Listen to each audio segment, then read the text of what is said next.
আম্মা, আমি দেখতে কেমন বলেন তো? খুব সুন্দর। ছেলের বউ হিসেবে আমার আপনাকে ভালো লাগে? খুব ভালো লাগে। আম্মা, আমি হেঁটে দেখাই। আমার হাঁটা ঠিক আছে? খুব সুন্দর। আমার চুল দেখেন, আমার চুলগুলো কিন্তু বড় আছে। ও খুব সুন্দর। এবার আম্মা আসি রান্না বান্নায়। রান্না বান্নার ব্যাপারে কিন্তু আম্মা আমি 1 নাম্বার। আমি বাড়িতে যখনই ভালো মন্দ কিছু রান্না বান্না করছি, আপনাদের বাড়িতে কিন্তু তরকারি আসছে। তখন খাইছেন কিন্তু বুঝেন নাই, এখন তো বুঝছেন কেন আপনার বাড়িতে রান্না বান্না আসছে। তাহলে আম্মা বুঝে গেছেন আমার হাতের রান্না বান্না কেমন। আমি আপনাকে কথা দিতেছি আম্মা, এই বাড়িতে যদি আমি ছেলের বউ হয়ে আসি, আপনি একদম পার উপরে পা তুলে হুকুম করবেন, আমি আপনার সব হুকুম মেনে নিব। এবার বলেন আম্মা, আপনি কি ছেলের বউ হিসেবে আমাকে পছন্দ?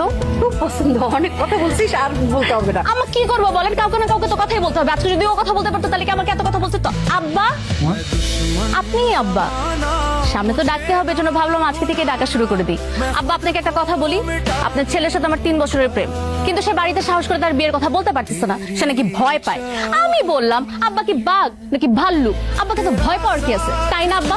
আমি কতবার বললাম আব্বাকে একটু সুন্দর করে বললেই আব্বা রাজি হয়ে যাবে। এজন্য আব্বা আমি আপনাকে বলতেছি, আব্বা আপনার হাতে আমার জীবন মরণ নির্ভর করতেছে। এখন আপনি আমাকে বলেন, আপনি কি ছেলের বউ হিসাবে আমাকে মেনে নিবেন নাকি নিবেন?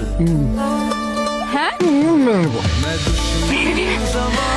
দেখছো মেনে নিবে। আব্বা, তাহলে আপনি বলেন, আমাদের বাড়িতে আপনি বিয়ের প্রস্তাব নিয়ে যাবেন? আব্বা কোথায় যাচ্ছেন? বিয়ের প্রস্তাব নিয়ে বাড়িতে তোমার হচ্ছে? এখনই যাবেন আব্বা? হ্যাঁ, এখনই যাই। আব্বা একটু দাঁড়ান, সালাম করে নি। হ্যাঁ, নিয়ে আসো। আব্বা হাত দিবেন না মাথায়? আব্বা হাত উঠাবেন না? আব্বা হাত নামান।